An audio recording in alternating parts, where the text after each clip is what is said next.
Hello, my beautiful friends. Welcome to Spiritual Conversation, honest and joyful explorations of ideas to help us integrate the spiritual and practical elements and dynamics of our lives to liberate us to live with greater joy and courage. I am your host, Jacqueline Claire, mermaid of the airwaves, here to take your hand and go on some deep dives together.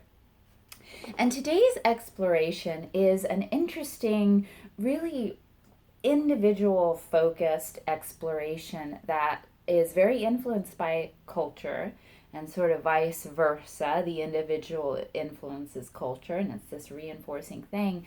And I think as we look at this, if this resonates with you, you will find it truly is liberating energies inside of you to live with greater intimacy and a sense of inner wholeness and peace, which I think is what we are all seeking in one way or another.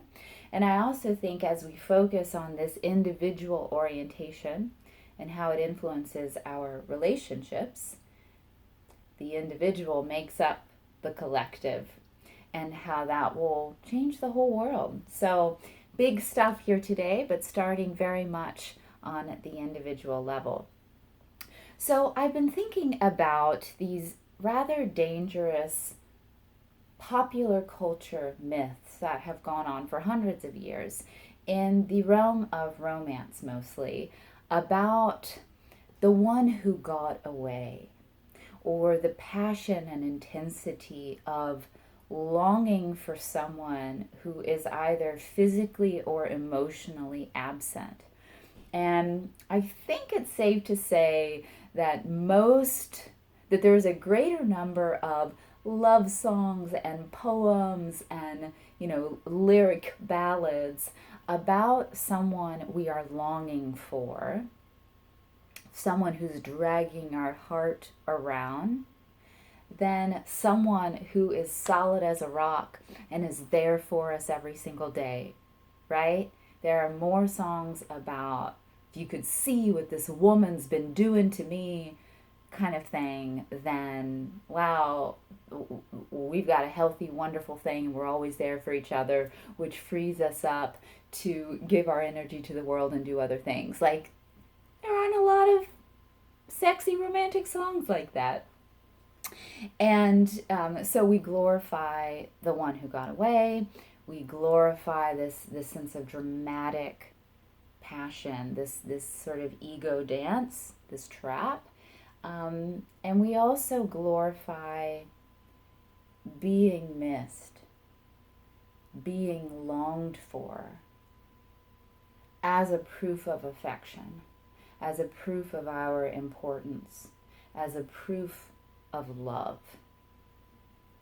And, it's hard to say whether this is like an innate structure of the human ego, right? I will invalidate love. I will keep love away by tricking you into this trap. And then we like wrote ballads about it and make movies about it and sing songs about it, and then that reinforces culture. That's probably what happened, right? Like kind of chicken and the egg. But nonetheless, that's where we stand. And I don't think this is something that's really explored a lot, but I do think that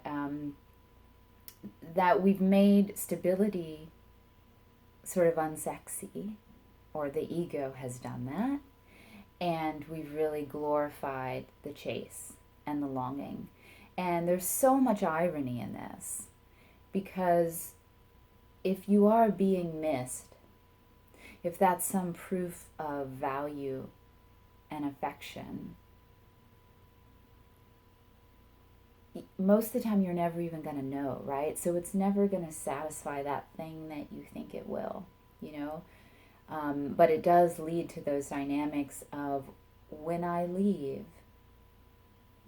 when I'm out that door, you're supposed to come chase me. And sometimes that works for a little while, but it's a closed loop and it never gets you what you ultimately want. Usually the relationships disintegrate. If not, they just sort of live in rot, and it it's completely stifles growth, and it's not buildable, you know? And it reminds me also of, like, children do this, right? When children are tired of their parents just scolding them, right? They get in trouble, and they want an affirmation that their parents love them. And so they want to run away, or they want to go hide in the closet, or go hide in the treehouse, or hide under the bed, because they want proof that their parent or their sibling actually loves them and actually cares and actually will miss them when they're gone and will actually come looking for them. So we all are operating with this child instinct in us, you know? And I think one reason that, you know, the sexy breakup songs or songs of longing or whatever resonate with us on an ego level for sure, but even if I was to look at it with a little bit more grace, I think it's worth opening our minds to the idea that maybe it's because as humans, whatever our spiritual path, whatever our level of spiritual evolution or awareness, as humans, we have a deep longing for our Creator. We have a longing to return home. And there's always that background yearning. You know, in recovery circles, they talk about like your God hole, that hole inside of you that you look to fill with addictions or people or distractions or whatever. It's that us wanting to return home. So again, looking at this, like, you know, culture that glorifies, you know, the breakup and the heartache and whatever and the longing, it's like maybe a misappropriation of this longing for God. And that is actually a healthy orientation for that feeling. We are always ultimately yearning for God. And as the ego is very sly and clever, the ego, I like the definition, EGO, edging God out. Like a Christian perspective, edging God out may even be like the devil, right? The looking downward towards the earth, towards the dirt, towards the lower nature, the Satan self. And our whole world is built on this lower orientation as opposed to looking up towards God, towards our salvation, towards our true home. And this edging God out, when we take that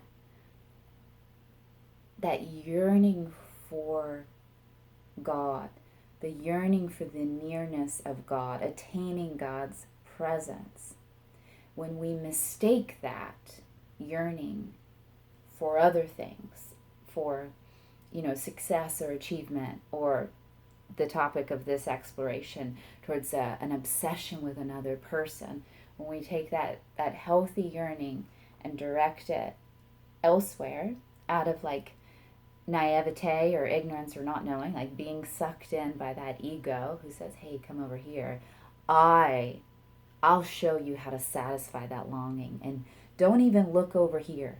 Don't even look over here. Come look over here. And you go chase that ex-boyfriend of yours. You know what I mean? Or you make your girlfriend come chase you, or your wife, or whatever. That is such a sly trick of our ego, because it does successfully distract us from our true heart's desire, which is return to God. And it not only distracts us, it keeps us trapped in this endless loop that will never satisfy us. And the more we focus on that loop, that addiction, that person, that push-pull dynamic, that on-again, off-again situation, we really get more and more enmeshed and immersed in that, and further away from our true heart's desire, like the horse chasing a carrot or something, you know what I mean? So it's a very interesting dynamic here that goes on that is ultimately just distracting us from God. which again is like the lower nature self. It's the devil, you know. It's that thing that is of the world and of the material plane, of the earth, of the dirt, that is not of God. And all of these same dynamics can entirely happen within your own mind. I know from my own experience, I'm actually a pretty like stable person on the external, and I actually don't really engage in like those sort of push-pull dynamics, or, you know, I'm going to get out of here type of thing and then you need to chase me. Like, I don't express those on the external level, but I do know the experience of doing it fully inside in my own head. That unhappiness and depression, for some people maybe, you know, rage and addictions, things like that, can be that same thing of retreating. Depression and unhappiness is a retreat, is a, hey, I'm out of here. I'm into the dark recesses of my own mind. I'm going into this pit of despair, right? This cave of my own shelter. That is not happy. It is in fact unhappy, and it is dark, and it's not fun to be here, and it doesn't feel good. But on some level, I think as we get sucked into that place, it's that same thing of, I'm here hiding in this dark space, and I want someone to come in and rescue me. I want someone, and usually we pick the person, right? Our spouse or our parent or, you know, whoever it is. I want someone to come in and give me a hand and rescue me and pull me out. Because that is a proof of love. That is a proof that I am cared for, that you will come into this dark space and you will rescue me, that you will notice that I am gone, that you will miss me, and that you will come in and you will pull me out. And this often involves, one, unconsciousness on the part of the person who's sad. Most of the time we don't see that this is what's going on. I actually had a dream that kind of helped me separate these and see this. And it resonates as very true, which is why I wanted to share it with you. And so we don't actually see this is what's happening. Plus, rage, depression, unhappiness are not usually very articulate. So even if our loved ones could come in and save us, and again, there we go again, right? That's a mistaking of a yearning for salvation, but looking at it from a human perspective. I want someone to come save me. Even if our loved ones could, we're not usually in an articulate place when we're depressed or unhappy or full of rage, where somebody knows to come save us, that is what we want. When I hide in the closet or under the bed or in the treehouse, you are supposed to come get me. You're supposed to come save me. And of course, they may not even be able to save you, right? But even if they could, they don't even know. And when we're in those dark spaces, we also tend to employ tactics to push people away. And again, it's this weird ego dynamic. The ego knows, it's just so clever. When we are unconscious, it's like the ego is very conscious, and it knows how to do these things. We push people away, again, because we want them to come to us. It doesn't make any sense when you articulate it, but it's like, I push you away because I want you to work harder to come in and get me. I push you away so that you prove that you care enough, even when I'm acting out, to come in and get me. So if this resonates with you, if some of this is making sense and you recognize that from your own experience, that when you are in a dark space, that you want someone to come in and rescue you, to prove that they love you. You want someone to chase you, to come in, to miss you, and give you a hand and say, hey, come back to us. Come back to the land of the living. I love you. I care about you. You know what I mean? Then, once we see that, and that may be true for us, then we have an opportunity to recognize that wounded inner child dynamic, that is our less conscious, very vulnerable and afraid little child inside of us, hiding, acting out. And we are slightly more conscious, more adult, more aware self can be the one to come in and save. Say, hey, do I count? Do I, this part of me that's just evolved enough, who sees what's going on within my own psyche, can I be the one to come in and save you? Can I be here for you? It's basically our adult self being there for our inner child and helping to sort of heal those wounds or those patterns. And this is all through the power of God, right? That is also a space, if we kind of can penetrate and see what's happening, we also call on God. And it's all going to be through God ultimately. But I actually think it's very helpful to employ our creativity and imagination and really see our adult self kind of going in and giving that little version of ourselves that's hiding under the bed a hug and being like, well, I'm here to rescue you. And this process, at least in this one dance that we're talking about, is the death of the ego. Like the ego is going to say, no, don't do that. Don't do that. Because if you do, you're going to destroy everything. Which is true. You're going to destroy this whole construct that the ego has made. You will break every bond asunder. You know? There's a Baha'i writing. It's in the dedication of my children's book, Noble Being, that one righteous act is endowed with such a power as it can break every bond asunder. Like you will create a new life for yourself in breaking these patterns, these shackles of the ego that keep us trapped, you know? So try it.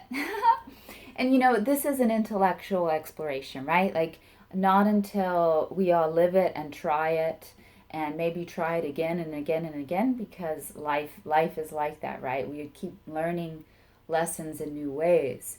But the intellectual exploration of this is really good and it's helpful, but we have to live it, and it has to be a heart thing for it to really take root, right? We don't just talk about it and now we're healed or we're better.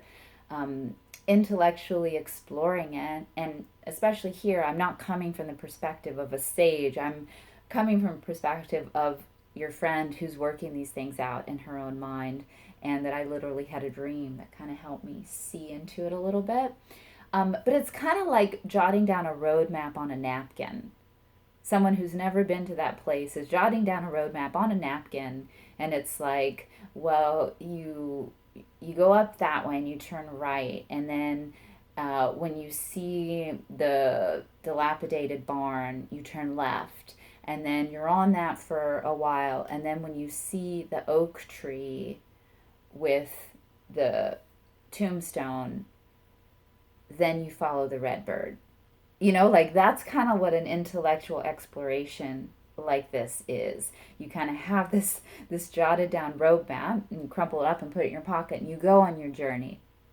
And then when you see those signs and you see the dilapidated barn, which is in this context, like when you feel a little triggered, or when you recognize, oh, I'm resonating with this breakup song, or I'm wanting my father or my lover or my friend or whoever to come chase me. I'm wanting this. Then you're like, oh yeah, I have that roadmap. I'm going to turn this way and I'm going to see what happens. And then when you get to the oak tree, then you're like, oh, this is familiar. I think I'm supposed to follow the red bird. So it's like, it's the intellectual exploration is valuable. And then you just have to live it and see what happens. And as what we are talking about is the breaking of the bonds of the ego and this pattern that keeps us like little rats, trapped in this material world and obsession with our dynamics with other people and the war in our own mind. And as we are seeking to break this and go to a new place, I can't tell you what that new place looks like. And I can't give you promises of streets that are paved with gold or anything like that. It's truly the hero's journey. We slay the dragon to get to the other side of whatever and discover what's there. But from a spiritual perspective, and if growth and nearness to God, and if rising from the pull of our lower nature is the ultimate goal, then we know it's going to be good stuff. It's going to be new. We're creating a new world, the kingdom of God. And isn't that fascinating? Through consciously choosing a sense of unity within our own selves, right? We've talked about unifying our inner child with our adult nature. We've talked about, and that's like a form of wholeness, right? To unify is to be whole, which is what we're all seeking, holy. And also, sort of unifying our lower nature with our higher nature, taking the energy of our lower nature to then choose God, to choose light, to choose that which is free of the shackles of our ego. So a unity and a wholeness within our own selves, that we actually have complete power and autonomy over through God, right? We don't need someone to come save us other than the Savior. We can be there for ourselves, and we can turn to God in that place. So the individual, and then the intimate space between two people, right? How that being more whole, being more there for ourselves, being aware that what we're seeking is a sense of love and validation, and that a lot of that we just need to nurture our inner child and be there for ourselves, and how that can help heal the dynamics in our intimate relationships with family, be it with our spouse, our lover, with our parents, with our children, with our close friends, with our siblings, right? That intimate space between two people becomes healthier. We're redefining what is beautiful and what is meaningful and what is fulfilling. And that's family, right? Those intimate bonds are family. And family is the nucleus of society. And so how that affects our community and our neighborhood and our town and our city and our nation and our whole world. So it's nothing less like truly than, instead of choosing lower, choosing higher, and how that creates the kingdom of God by the choices we make within our own psyche.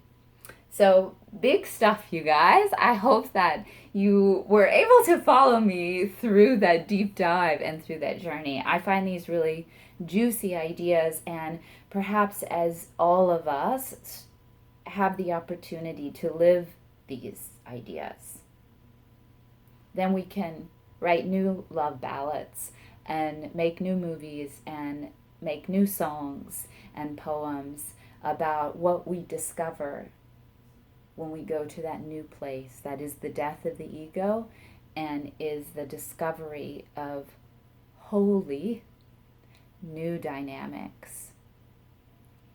Thanks so much for taking this deep dive with me. I love hearing from you. So feel free to shoot me an email, jacquelinclaireart.com/contact. If you're watching on YouTube, you can comment, linked below. You'll find, all of my online stuff to find me other places. And if you're listening on the podcast, you can send me a voice memo on Anchor. Any of the ways you want to contact me, I would really love to hear what you think of today's exploration, how it's helped you, where it challenged you, other ideas that you've had based on this. And please remember all the ways that you can connect with me and support this podcast and support my work. Linked below, you'll find my Patreon, my online art gallery and gift shop, and all kinds of other good stuff. All right, my friends, until next time, I wish you the best for playing your part in making this world a more whole and beautiful place. Bye-bye.